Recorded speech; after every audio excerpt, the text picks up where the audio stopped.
beliau punya jasa. Nah, itu juga kita akui gitu loh. Kita tidak mengingkari kebaikan itu sebetulnya, ya. Sifatun madmumah, tapi ada karakter yang tercela sebagai bentuk mewaspadai kaum muslim dan kasih sayang terhadap mereka, kita mentahdzir gitu ya. Sementara Ibnu Taimiyah akidahnya bermasalah.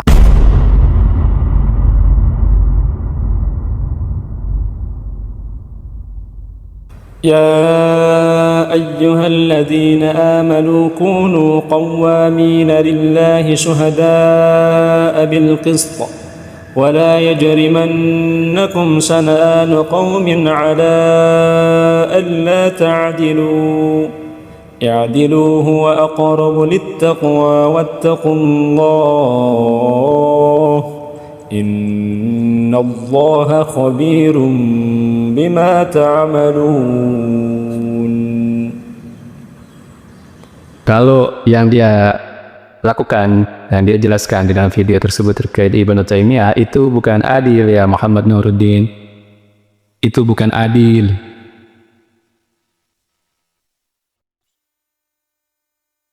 Kalau adil, Anda cukup memberikan bukti kesalahan pendapat Ibnu Taimiyah, lalu nukilkan secara fair, secara objektif, rujukan aslinya tanpa ada pemotongan, pemenggalan kalimat ataupun tanpa diinterpretasikan dengan pemahaman sendiri. Jadi cukup tampilkan bukti aslinya apa adanya, lalu sampaikan bahwa apa yang dia sampaikan itu menurut pandangan Anda keliru, lalu jelaskan yang benar seperti apa. Itu baru namanya adil. Ya. Adil itu ya kita menyikapi orang lain sebagaimana mestinya. Jika memang ada kesalahan pada orang lain yang kita memiliki bukti yang kuat bahwa orang tersebut padanya ada kesalahan, ada bukti yang kuat, lalu kita memberikan koreksi atas kesalahan tersebut dengan argumentasi yang kuat juga. Jadi argumentasi melawan argumentasi, itu baru adil. Tapi kalau cuma menyatakan bahwa padanya ada kebaikan, banyak kebaikan, seperti laut, seperti intan, bil marjan, tapi padanya juga ada kotoran, itu bukan adil. Itu bukan adil. Itu namanya menjatuhkan kehormatan orang lain.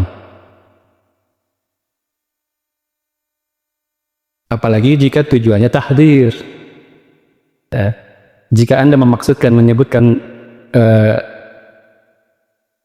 keadaan seseorang dengan tujuan tahdzir, kalau dengan tujuan tahdzir memperingatkan manusia dari orang tersebut, maka nggak usah basa-basi, jangan perlu disebutkan kebaikannya.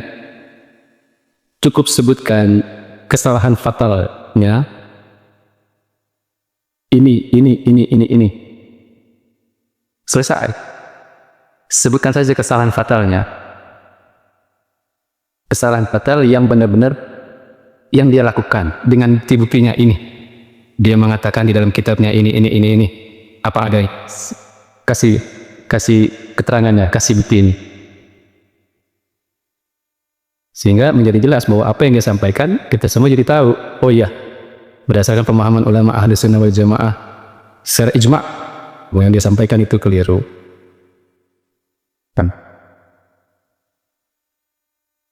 Sehingga dengan kita menyampaikan kesalahan-kesalahan fatalnya, maka itu sudah cukup untuk kita mentahdzir seseorang. Kalau emang tujuan kita mentahdzir. Jadi kalau tujuan kita mentahdzir orang, memperingatkan orang dari bahayanya tokoh tertentu, ya sebutkan kesalahan fatalnya saja. Karena kalau disebutkan kesalahan fatalnya, tapi juga sembaring gak berbasa-basi memberikan kebaikan-kebaikan, menyampaikan adanya kebaikan-kebaikan juga. Itu bukan mentahdir, itu namanya membuat orang bingung. Sebenarnya yang dia maukan, kami ini jangan mengambil ilmu dari dia, atau masih boleh mengambil ilmu dari dia. Sedangkan tujuan tahbur itu kan memperingatkan supaya jangan mengambil ilmu dari orang tersebut. Kenapa? Karena padanya tercampur antara yang benar dan yang salah. Mungkin kesalahannya pada hal-hal yang sifatnya fundamental. Jadi kalau diibaratkan, misalnya kita ada orang nanya nih, kita biasa ke pasar. Saya biasa belanja ke pasar misalnya, udah rutin. Sehingga saya tahu persis mana pedagang yang benar, mana pedagang yang jujur, mana pedagang yang sering menipu. Lalu tetangga saya ingin pasar belanja dengan jumlah yang banyak, kisah. Lalu dia meminta saran kepada saya, sebaiknya dia belanja kemana supaya dia tidak tertipu. Ingat ya, kata tipu ini kata yang penting. Kenapa? Karena tipu ini adalah hal yang fundamental, hal yang paling prinsip di dalam jual beli. Ya, itu ketika saya tahu ada satu pedagang yang memang saya punya bukti kuat, karena saya mengalaminya langsung bahwa dia adalah pedagang yang sering menipu, sering bermain-main dengan timbangan. Maka saya harus jelaskan kepada dia apa adanya tentang pelakuan jahatnya. Bahwa si A, pedagang yang ini, jangan. Karena dia sering menipu saya. Dulu karena saya belanja ke tempat tersebut, bukan sekali dua kali, timbangannya nggak sesuai. Sampai rumah saya timbang lagi, ternyata selisihnya jauh. Dan saya periksa lagi barangnya, ternyata banyak yang nggak sesuai. Dan bukan sekali dua kali. Udah selesai, karena orang ingin minta pandangan terkait mana yang boleh kita jadikan tujukan pada saat membeli. Jadi jangan lagi ditambahin dia ya si A ini penipu, tapi begitu disebutkan kebaikan-kebaikannya. Itu orang tetangga kita yang tadinya minta pendapat, bukan mendapatkan jawaban, malah mendapatkan kebingungan. Ya. Jadi kalau memang tujuannya tahdzir, maka sebutkan saja kesalahan fundamentalnya apa. Tahdzir itu dikeluarkan, disikapi adanya penyikapan tahdzir itu karena ada kesalahan yang sifatnya prinsip. Ya, makanya seseorang mentahdzir itu karena pada orang tersebut ada pelanggaran yang bersifat prinsip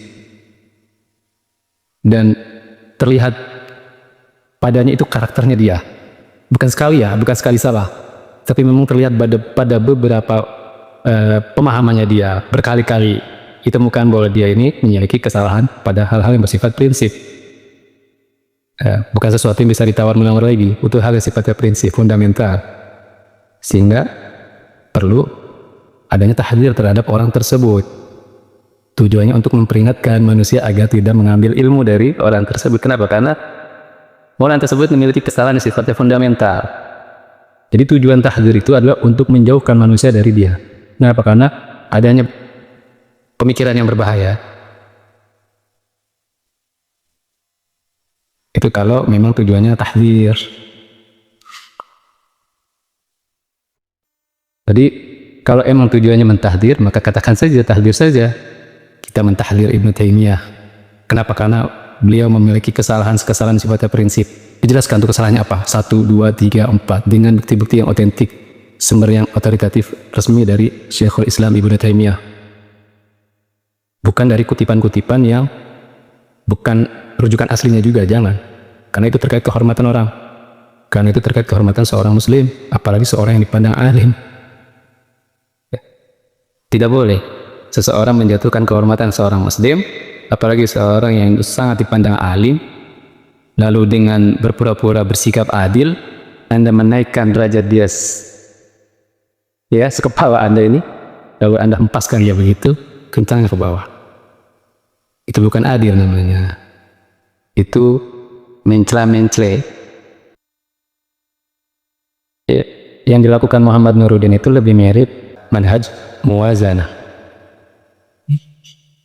Manhaj muwazanah ini manhaj yang bikin orang bingung sebenarnya. Karena lahir dari ketidakjentalan sebenarnya. Dia mau menyampaikan argumentasi, tapi khawatir dianggap orang keras.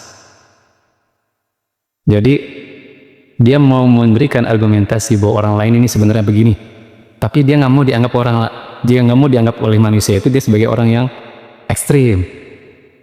Dia khawatir manusia mengira bahwa dia adalah orang yang keras. Kenapa? Karena dia sendiri nggak mau digituin. Karena dianya sendiri tidak terima kalau diperlakukan seperti itu, yaitu dianggap salah, dibantah kesalahannya. Dia sendiri nggak mau. Ya, jadi dasar pemikirannya dia itu sebenarnya karena dari pribadinya sendiri adalah tipikal orang yang ketika dirinya atau gurunya atau syekhnya itu memiliki pandangan yang berbeda dengan ijma' ulama. Ijma' ulama ini tentang, ya itu yang pernah saya sampaikan, bahwa para ulama Ahlus Sunnah wal Jamaah dari 4 yang mazhab itu berijma' bahwa haram kita mengucapkan tahniyah atau selamat kepada orang-orang non-muslim pada hari raya mereka. Tapi ulamanya dia yang belakangan itu menyelisihi ijma'. Padahal dia sendiri mengatakan di video saat dia mengomentari tentang Ibnu Taimiyah, dia mengkritik Ibnu Taimiyah. Kenapa? Karena menurut pandangan dia, Ibnu Taimiyah telah menyelisih ijma'. Nah, jadi sekali lagi, orang semisal Muhammad Nuruddin ini sebenarnya pemikirannya tidak konsisten. Cara berpikirnya tidak dibangun di atas konsistensi. Sehingga kalau orang lain yang kritis terhadap cara dia menyampaikan argumen, itu akan bingung nih, kemarin ini dia orang ngomongnya begini, kok sekarang ngomongnya begitu. Jadi beda-beda, tergantung kebutuhan. Ini menjadi bukti bahwa dakwahnya Muhammad Nuruddin ini tidak dibangun di atas kejujuran. Apalagi ketika dia membahas terkait Salafi dan yang berhubungan dengan Salafi, tidak konsisten.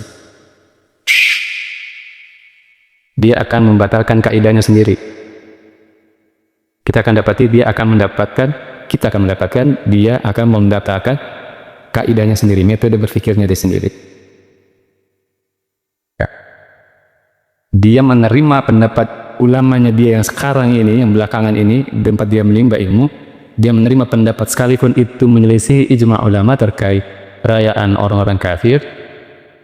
Jelas dia menyelisih ijma' di sana.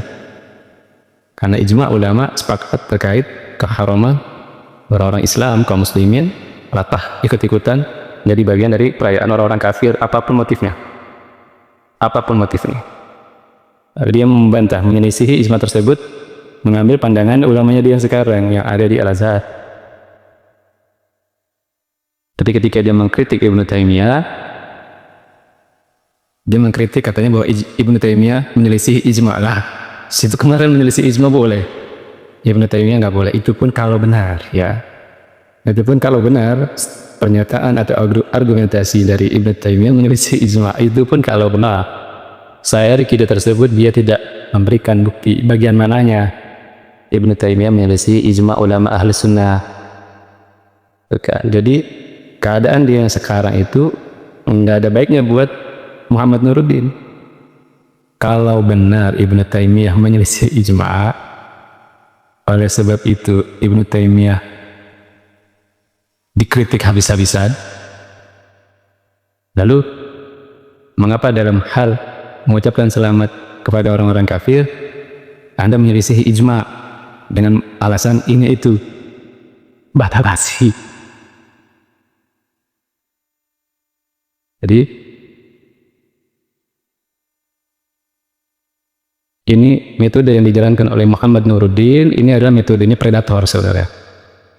Metode predator, ular, buaya, ketika mau menerkam mangsanya, dia nggak akan secara gentle menyatakan saya ingin menyerang Anda, enggak. Berkamuflase, mindik-mindik,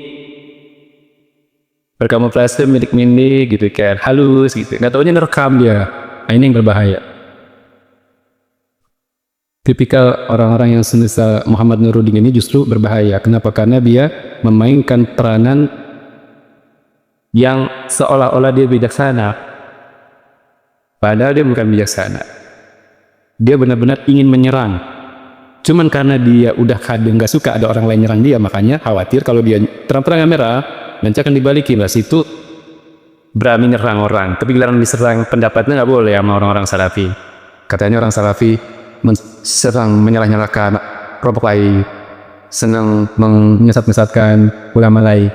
Lah situ sendiri menyalahkan, menyesat-nyesatkan, menganggap ulama selain Anda salah. Jadi oleh karena dia sendiri tidak terima karena ada kelompok lainnya yang secara gentle membuka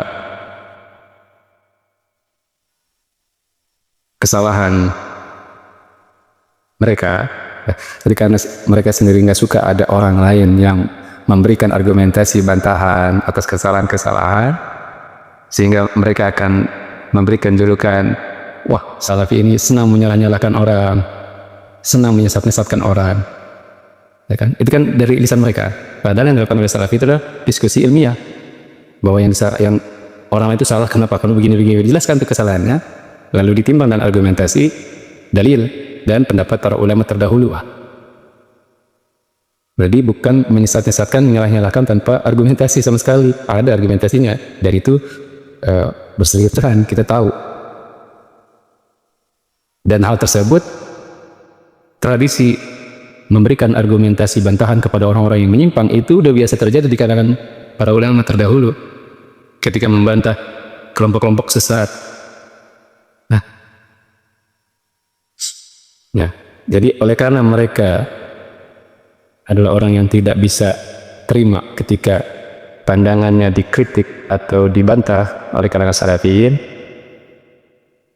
maka karena mereka khawatir nanti akan dituduh sebaliknya sebagai orang yang gampang menyalah-nyalahkan, gampang menyesat-nyesatkan, maka dibuatkanlah metode kamuflase ala predator ini, mindik-mindik, kamuflase, berpura-pura dulu, ya, nggak bahasa itu halus gitu ya, bijaksana, padahal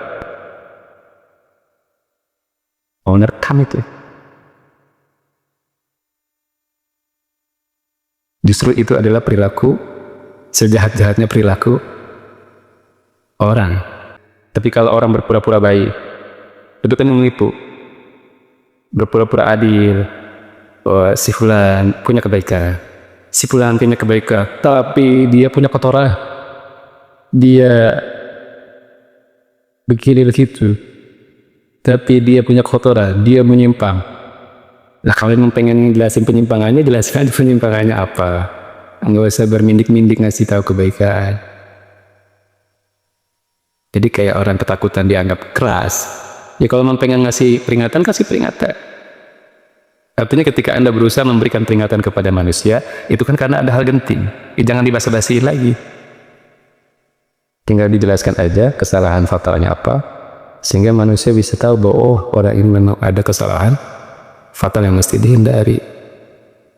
Ya, jadi Muhammad Nuruddin ini bukan adil sebenarnya, tapi memainkan perilaku predator, pemangsa. Hati-hati, hati-hati.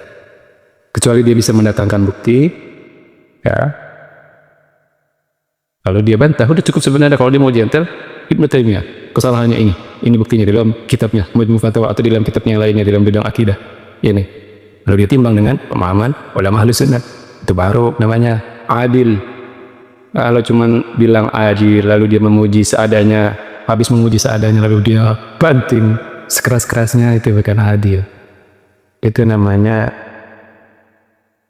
manhaj predator. Manhaj predator itu perilaku berbasa-basi yang sejahat-jahatnya orang. Cuman karena khawatir disangka orang lain sebagai orang yang keras, maka dimainkanlah peran muwazanah ini, ya, berpura-pura, ya, bahwa dia ada kebaikannya juga.